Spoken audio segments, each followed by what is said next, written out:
Hello students, welcome back to my YouTube channel easy physics by Rajaram sir. Students, last video में हमने 12th physics unsolved paper के अंतर्गत 2022 का set number 1 start किया था, जिसमें हमने 3 सेक्शंस को सॉल्व कर लिया था।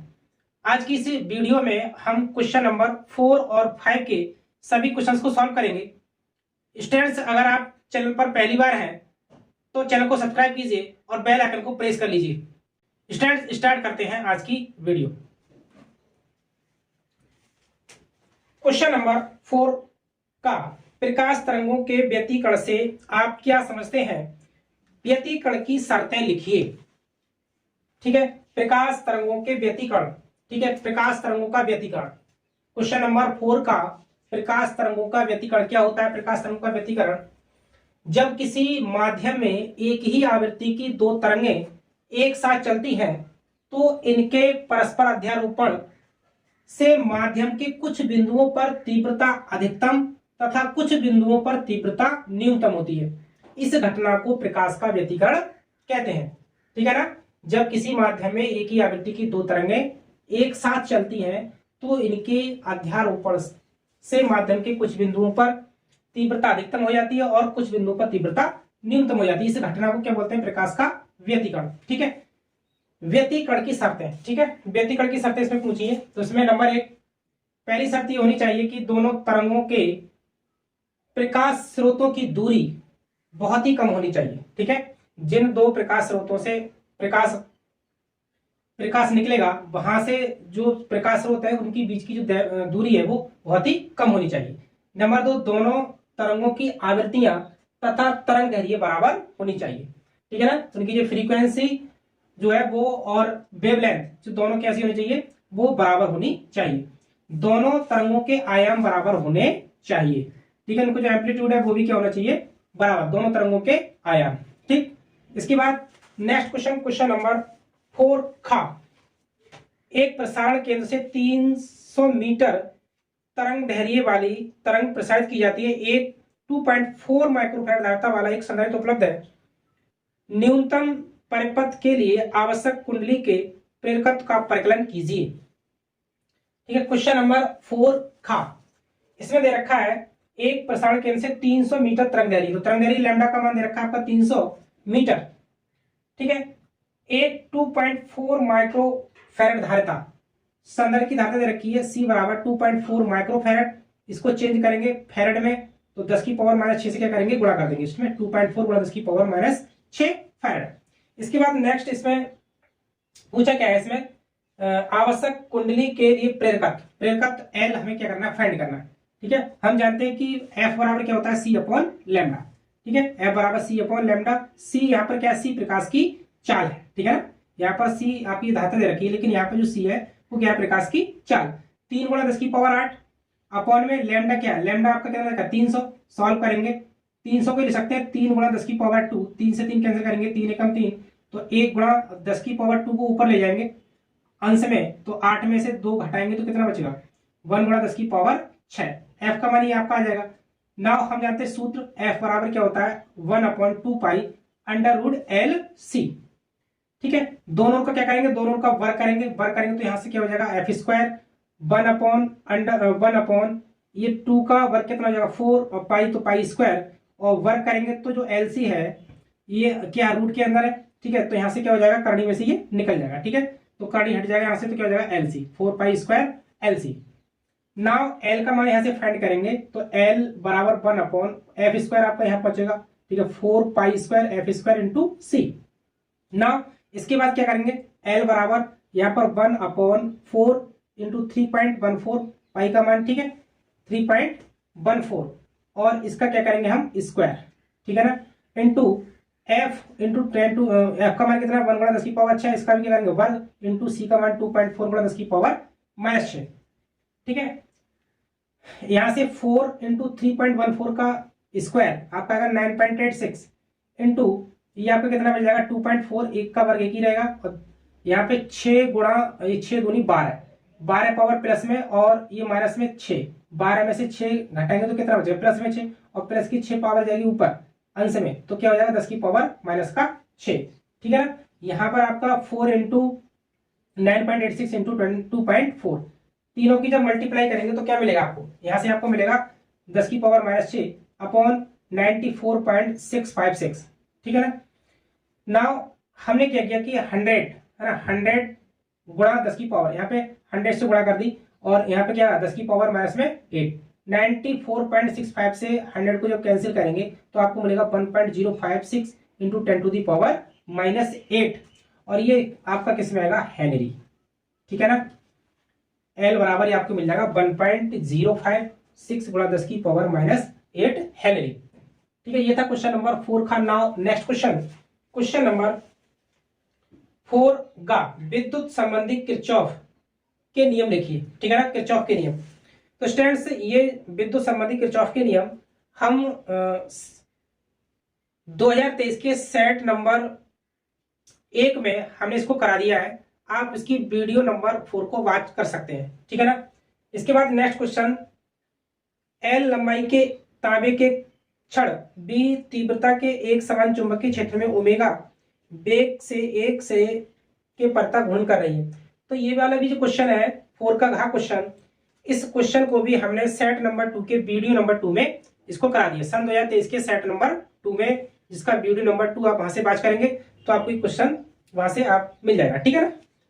ना इसके बाद नेक्स्ट क्वेश्चन नंबर 4 या क्वेश्चन, प्रकाश वैद्युत प्रभाव क्या है, इसके नियम लिखिए, ठीक है ना। प्रकाश वैद्युत प्रभाव क्वेश्चन नंबर 4 यहाँ, ठीक है। तो क्वेश्चन नंबर 4 यहाँ आपका प्रकाश वैद्युत प्रभाव, ठीक है। प्रकाश वैद्युत प्रभाव क्या होता है, प्रकाश वैद्युत प्रभाव जब किसी धातु की सतह पर उपयुक्त आवृत्ति का प्रकाश डाला जाता है तो धातु की सतह से इलेक्ट्रॉन निकलने लगते हैं, इस घटना को प्रकाश वैद्युत प्रभाव कहते हैं, ठीक है ना। जब किसी धातु की सतह पर उपयुक्त आवृत्ति का प्रकाश डाला जाता है तो धातु की सतह से इलेक्ट्रॉन उत्सर्जित होने लगते हैं, इस घटना को प्रकाश वैद्युत प्रभाव कहते हैं, ठीक है। प्रकाश वैद्युत उत्सर्जन के फिर क्या है नियम, प्रकाश वैद्युत प्रभाव के इसमें नियम पूछे तो नियम नंबर 1, किसी धातु की सतह से प्रकाश इलेक्ट्रॉन के उत्सर्जन की दर आपतित प्रकाश की तीव्रता पर निर्भर करती है, ठीक है ना। ठीक है, अगर किसी धातु की सतह से जो उत्सर्जित होने वाले इलेक्ट्रॉनों की जो संख्या है वो किस पर डिपेंड करती है, वो आपकी डिपेंड करती है किस पर, आपतित प्रकाश की तीव्रता पर, ठीक है। यदि धातु की सतह पर आपतित प्रकाश की आवृत्ति दहली आवृत्ति, ठीक है, दहली आवृत्ति आप जानते हो, दहली आवृत्ति क्या होती है, वह न्यूनतम आवृत्ति जो धातु की सतह से प्रकाश इलेक्ट्रॉनों को उत्सर्जित कर सके, ठीक है ना, वह न्यूनतम आवृत्ति जो धातु की सतह से प्रकाश इलेक्ट्रॉनों को उत्सर्जित कर सके क्या कहलाती है, दहली आवृत्ति, ठीक है ना। यदि जो है धातु की सतह पर आपतित प्रकाश की आवृत्ति दहली आवृत्ति से कम है तो धातु की सतह से इलेक्ट्रॉन उत्सर्जित नहीं होते हैं, ठीक है ना, अर्थात उस कंडीशन में कोई इलेक्ट्रॉन वहां से हमें प्राप्त नहीं होगा। तीसरा पॉइंट, धातु की सतह पर प्रकाश के गिरते ही इलेक्ट्रॉन निकलने लगते हैं, ठीक है ना। जैसे ही प्रकाश फोटोन धातु की सतह पर आपतित होता है तो तुरंत ही क्या होते हैं, वो इलेक्ट्रॉन वहां से निकल लगते हैं, कोई समय डिले नहीं होता है, ठीक है ना। इसके बाद नेक्स्ट क्वेश्चन नंबर 5 का ट्रांसफार्मर क्या है, इसकी संरचना के बारे में लिखिए, ठीक है। ट्रांसफार्मर, तो ट्रांसफार्मर क्या होता है, ट्रांसफार्मर जो है अन्योन्य प्रेरण के सिद्धांत पर आधारित एक युक्ति है, इसके द्वारा प्रत्यावर्ती धारा के विभव में परिवर्तन किया जाता है, ठीक है ना। इसके द्वारा उच्च विभव को निम्न विभव में और निम्न विभव को उच्च विभव में चेंज किया जाता है, ठीक है ना। संरचना क्या क्या होता है इसमें नर्म लोहे की पत्तियों को पटलित करके क्रोड बनाया जाता है, ठीक है ना। नर्म लोहे की पत्तियां ली जाती हैं और इसको पटलित किया जाता है, ठीक है। क्रोड पटलित करने से वैद्युत ऊर्जा का ह्रास नहीं होता है, ठीक है। ऐसा करने से क्या होता है, जो उसमें फ्लक्स की उसमें जो है भंवर धाराओं के द्वारा जो हानि होती है, विद्युत ऊर्जा की जो हानि होती है उसी ऊर्जा के रूप में वो भंवर धाराओं से ये हानि नहीं होती है, ठीक है ना। तो क्रोड पटलित करने से वैद्युत ऊर्जा का ह्रास नहीं होता है। इस क्रोड पर विद्युत रोधी पदार्थ की परत चढ़े तांबे की पृथक तारों को दो कुंडलियां लपेटी जाती हैं, ठीक है। इनमें से एक कुंडली में मोटे तार के कम फेरे, ठीक है, जो मोटे तार के होते हैं क्या होते हैं वो कम फेरे, तथा दूसरी कुंडली में पतले तार के क्या होते हैं, वो अधिक फेरे होते हैं। एक कुंडली जिसमें पतले तार के अधिक फेरे और दूसरी कुंडली में मोटे तार के क्या होते हैं, वो कम फेरे होते हैं। ठीक है, जिन्हें हम क्रमशः क्या बोलते हैं, प्राथमिक और द्वितीय कुंडली। ठीक है, प्राथमिक और द्वितीय कुंडली जिस तरह से जिस वोल्टेज को हमें चेंज करना है उसको हम प्राइमरी कुंडली से जोड़ते हैं। ठीक है ना, तो ये आपका क्या लगा, क्या प्राइमरी, और ये क्या हो जाएगा आपका सेकेंडरी। ठीक है, इसी प्रकार जो है जब दूसरी प्रकार से निम्न विभव को उच्च विभव में चेंज करना है तो क्या हो जाएगा, ये प्राइमरी हो जाएगा आपका, ये क्या हो जाएगा सेकेंडरी। ठीक है, तो ये आपको हो गया ट्रांसफार्मर। इसके बाद नेक्स्ट क्वेश्चन नंबर 5 खा। ठीक है, 5 का क्वेश्चन नंबर 5 खा है। 2 × 10⁻⁻10 मीटर त्रिज्या के वृत्ताकार मार्ग पर एक इलेक्ट्रॉन 3 × 10⁻6 मीटर पर सेकंड की एक समान चाल से चक्कर लगा रहा है। वृत्ताकार मार्ग के केंद्र पर उत्पन्न चुंबकीय क्षेत्र की गणना कीजिए। ठीक है ना, चुंबकीय क्षेत्र में फाइंड करना है। क्या क्या दे रखा है, ये आपका दे रखा है आर का मान, त्रिज्या आर बराबर 2 × 10⁻10 मीटर। ठीक है ना, वेग कितना दे रखा है, वेग बी बराबर 3 × 10⁻6 मीटर प्रति सेकंड। ठीक है ना, और आपका दे रखा है वृत्ताकार मार्ग के केंद्र पर उत्पन्न चुंबकीय क्षेत्र बी। चुंबकीय क्षेत्र क्या करना है, बी हमें फाइंड करना है। ठीक है ना, तो नाउ सूत्र क्या होता है इसका, सूत्र हम जानते हैं कि आर बराबर क्या होता है, mb/qb। आर बराबर mb/qb। यहां से हमें क्या फाइंड करना है, बी, तो बी बराबर क्या हो जाएगा, mb/q × r। ठीक है, बी बराबर m क्या है, m क्या है, इलेक्ट्रॉन का द्रव्यमान। इलेक्ट्रॉन द्रव्यमान क्या हो जाएगा आपका 9.1 × 10⁻31। बी क्या है आपका, वेग दे रखा है 3 × 10⁻6 अपॉन क्यू का मान 1.6 इलेक्ट्रॉन का आवेश × 10⁻19 इंटू आर का मान कितना दे रखा है, आर का मान 2 × 10⁻10 दे रखा है। ठीक है ना, तो यहाँ से बी बराबर गुणा करेंगे 3 एकम 3 3 एम 27.3 गुणा यहाँ पर आपको कितना मिल जाएगा, 31 में 6 10 की घात -25 अपॉन में 1.16 दूनी 32 3.2, ये आपको हो जाएगा 3.2 × 10⁻19 और 10 कितना हो जाएगा आपका 29। ठीक है ना,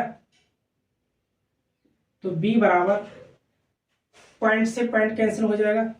ठीक है ना, पॉइंट से पॉइंट कैंसिल, और ये आपको मिलेगा आपको 273 × 10 की पावर कितना आ जाएगा, -25 और प्लस 10 की घात 29, ये आपका आंसर में जाएगा माइनस का तो +32। ठीक है ना, तो b बराबर 32 से आप 273 को डिवाइड करेंगे तो आपको मिलेगा 8.53 × 10 की पावर 19 में से 25 घटाएंगे तो कितना बचेगा, 4 टेस्ला। ये आपको हो गया क्वेश्चन नंबर 4 का क्वेश्चन।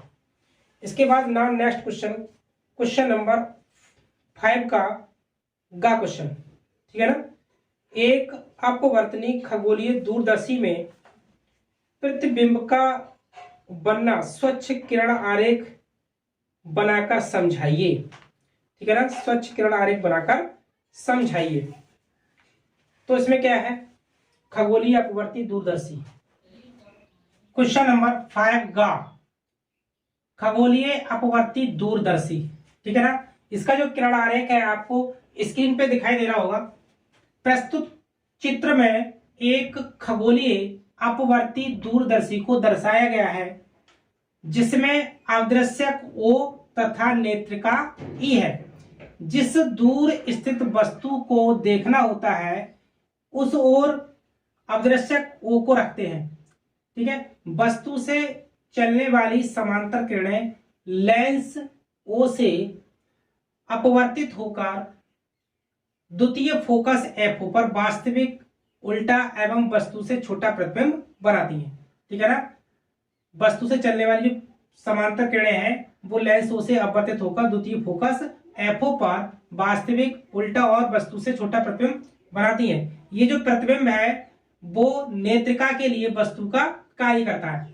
नेत्रिका द्वारा A1 B1 क्या है, जो प्रतिबिंब बना है किसके द्वारा, O द्वारा, ठीक है, A1 B1 का सीधा आभासी तथा बड़ा प्रतिबिंब A2 B2 प्राप्त होता है। यह जो प्रतिबिंब है वो स्पष्ट दृष्टि की न्यूनतम दूरी व अनंतता के बीच बनता है, ठीक है ना।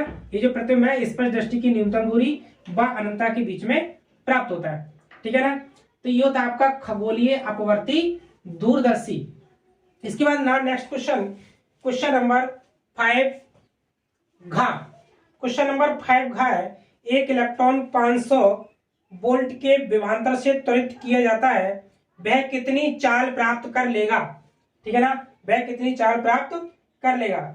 इसमें दे रखा है वोल्टेज दे रखी कितनी, बी बराबर 500 वोल्ट, और हमें उसका वेग अब क्या करना है, फाइंड करना है, ठीक है ना। हम जानते हैं कि बी बराबर क्या होता है, डब्ल्यू अपॉन क्यू, ठीक है। यहां से लिखेंगे डब्ल्यू बराबर बी इंटू क्यू। यहाँ पर जो डब्ल्यू है वो क्या है, इलेक्ट्रॉन की क्या स्थितिज ऊर्जा, ठीक है ना, इसको लिख सकते हैं, अर्थात स्थितिज ऊर्जा बराबर कितना हो जाएगा, बी क्यू, ठीक है ना। परंतु इलेक्ट्रॉन की जो गतिज ऊर्जा होती है वो क्या होगी, के बराबर हाफ एम बी स्क्वायर, जहां वी क्या है वो इलेक्ट्रॉन का क्या है, वेग है। तो जो गतिज ऊर्जा होगी वो किसके बराबर होगी, स्थितिज ऊर्जा के बराबर, के बराबर डब्ल्यू, के का मान रखेंगे 1/1/2 एम बी स्क्वायर बराबर बी इंटू क्यू। यहाँ बी क्या है, वेग है, और वी ये क्या चीज आपकी, विभव, ठीक है ना। सॉल्व करेंगे तो यहाँ से बी बराबर √2 क्यू इंटू बी अपॉन में क्या आ जाएगा, एम, ठीक है ना। बी का मान √2 इंटू क्यू का मान रखेंगे, क्यू क्या है, इलेक्ट्रॉन का आवेश 1.6 × 10 की पावर -19 इंटू बी आपका 500 वोल्ट दे रखा है। एम क्या है आपका, इलेक्ट्रॉन का द्रव्यमान, इलेक्ट्रॉन का द्रव्यमान 9.1 × 10 की पावर -31 केजी। यहां से आपको बी बराबर क्या मिल जाएगा, √ पॉइंट से पॉइंट कैंसिल हो जाएगा आपका ये वाला, यहां से आपको मिल जाएगा 500 दूनी क्या हो जाएगा 1000 और 16 ये वाला, ठीक है ना। 10 की पावर -31 है, यहाँ पर 10 की पावर -19, इसको अंश में ले जाएंगे तो ये प्लस का 31 होगा, और प्लस की 31 में से 19 को घटाएंगे तो क्या बचेगा, 10 की पावर प्लस में 12, ठीक है ना। ये आपका 16 से गुणा करेंगे तो आपको कितना मिलेगा, आपको 16000 मिल जाएगा यहाँ पर, ठीक है ना। 91 अपॉन में आएगा 91, ठीक है। 91 से 16000 को डिवाइड करेंगे तो आपको कितना मिल जाएगा, ये आपको मिल जाएगा 175.82 गुणा 10 की पावर कितना मिल जाएगा, 12, ठीक है ना। इसके बाद 175.82 का स्क्वायर रूट वर्गमूल लेंगे तो आपको मिलेगा बी बराबर 13.22 गुणा 10 की पावर 12 का आधा कितना हो जाएगा, पावर में कितना होगा 6 मीटर प्रति सेकंड। यही क्या होगा आपके इलेक्ट्रॉन का वेग, ठीक है ना। इसके बाद नाउ नेक्स्ट क्वेश्चन, क्वेश्चन 5 घा अथवा, ठीक है ना। क्वेश्चन 5 घा का क्या है, अथवा क्वेश्चन है, अफवा वेग या अनुगम वेग तथा विद्युत धारा के बीच संबंध स्थापित कीजिए, ठीक है ना, संबंध स्थापित कीजिए। मान लीजिए कि यहां पर कोई क्या है, कोई चालक छड़ है, चालक छड़ पी क्यू, ठीक है ना, कोई चालक छड़ है पी क्यू जिसकी जो लेंथ है वो कितनी है, स्मॉल एल है, ठीक है ना। इसको जो है एक बैटरी द्वारा क्या किया गया, कनेक्ट किया गया, जोड़ा गया इस टाइप से, और यहां से क्या निकलेगी, आई धारा, ठीक है ना, यहां से आई धारा निकलेगी, ये प्लस, ये सॉरी माइनस है, और ये क्या आपका प्लस है, ठीक है। जैसे इसमें विद्युत धारा प्रवाहित होती है तो जो फ्री इलेक्ट्रॉन, मुक्त इलेक्ट्रॉन होते हैं वो क्या करते हैं, अनुगमन वेग बीडी से क्या कर सकते हैं, गतिमान हो जाते हैं, है ना। अनुगमन वेग बीडी से क्या हो जाते हैं, वो गतिमान हो जाते हैं, ठीक है। यहाँ पर क्या वैद्युत क्षेत्र ई है, ठीक। लिखते हैं माने, इसमें लिखेंगे माना एक चालक छड़ की लंबाई, चालक छड़ की लंबाई स्मॉल एल है तथा इसके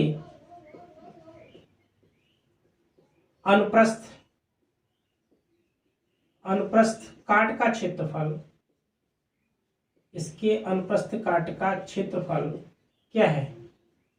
कैपिटल ए है, ठीक है।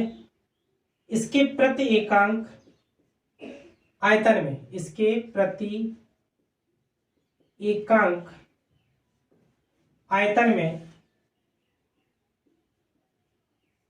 में इलेक्ट्रॉन की संख्या क्या है? स्मॉल है। इसके प्रति एकांक आयतन में इलेक्ट्रॉन की संख्या क्या है? वो n है। n है जब इसके सिरों पर विद्युत क्षेत्र स्थापित करते हैं तो मुक्त इलेक्ट्रॉन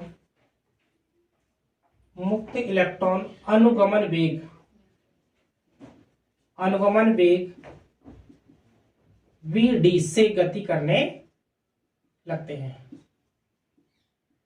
vd से गति करने लगते हैं, ठीक है ना।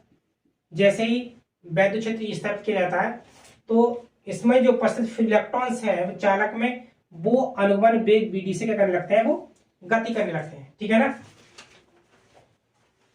तब क्या होगा? चालक में कुल इलेक्ट्रॉनों की संख्या कितनी होगी? इलेक्ट्रॉनों की संख्या, ठीक है। इलेक्ट्रॉनों की संख्या निकालेंगे तो ये क्या है? n गुणा चालक का क्या? तो संपूर्ण चालक का आयतन, ठीक है ना। और ये क्षेत्रफल है, ये लेंथ है, तो क्या हो जाएगा आपका? ये हो जाएगा आयतन, ठीक है ना। इसके बाद चालक पर आवेश कितना होगा? चालक पर आवेश क्या होता है? Q बराबर NE। अतः ये आपको मिल जाएगा Q बराबर N का मान रखा तो NaL इंटू E। इसको डाल देंगे इक्वेशन नंबर 1। मुक्त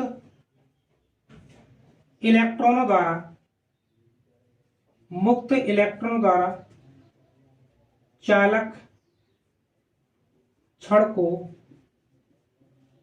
पार करने में लगा समय, ठीक है। मुक्त इलेक्ट्रॉन द्वारा चालक छड़ को पार करने में लगा समय कितना हो जाएगा? t बराबर, समय बराबर क्या होता है? दूरी बटे चाल। तो दूरी हमारी कितनी हो जाएगी? दूरी आपकी कितनी है? l। और चाल कितना? अनुगमन वेग vd, ठीक है। अनुगमन वेग vd हो जाएगा। तो यहां से हम क्या लेंगे? परंतु धारा कितनी होती है? धारा आपकी होती है विद्युत धारा I बराबर क्या होता है? Q upon T।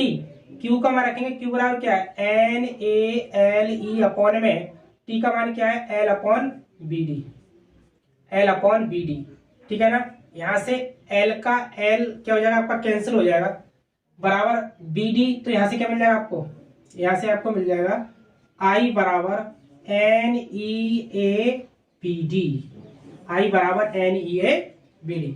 ये आपको हो गया क्वेश्चन नंबर 5 घ। इसके बाद नेक्स्ट क्वेश्चन है क्वेश्चन नंबर 5 का यह क्वेश्चन। बोहर मॉडल के अपग्रहित लिखकर समझाइए, ठीक है। क्वेश्चन नंबर 5 यहाँ, क्वेश्चन नंबर 5 यहाँ, ठीक है ना। बोहर मॉडल के अपग्रहित, बोहर मॉडल के अपग्रहित, ठीक है ना। बोहर मॉडल के अपग्रहित। नंबर 1, इलेक्ट्रॉन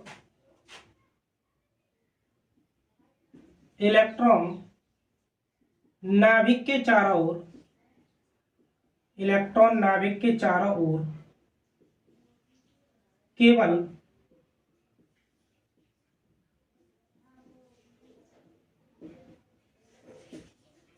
उन्हीं कक्षाओं में घूम सकता है उन्हीं कक्षाओं में घूम सकता है जिसके लिए उसका कोणीय संवेग h/2 का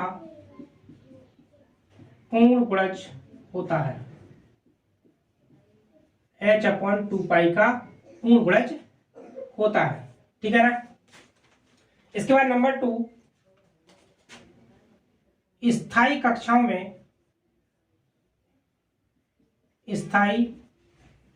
में घूमते समय इलेक्ट्रॉन ऊर्जा का उत्सर्जन नहीं करते हैं। ठीक है ना। जब परमाणु को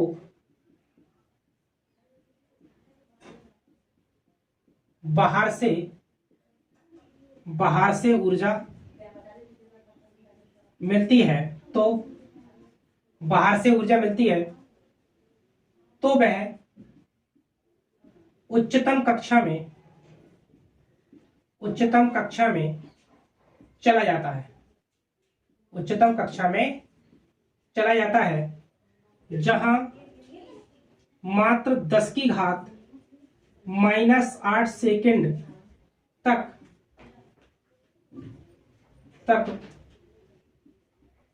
ठहर कर पुनः निम्न कक्षा में वापस लौट आता है। ठीक है। पुनः निम्न कक्षा में वापस लौट आता है। तो स्टूडेंट, तो ये थे आपके बोहर मॉडल के अग्रहित। ठीक है ना।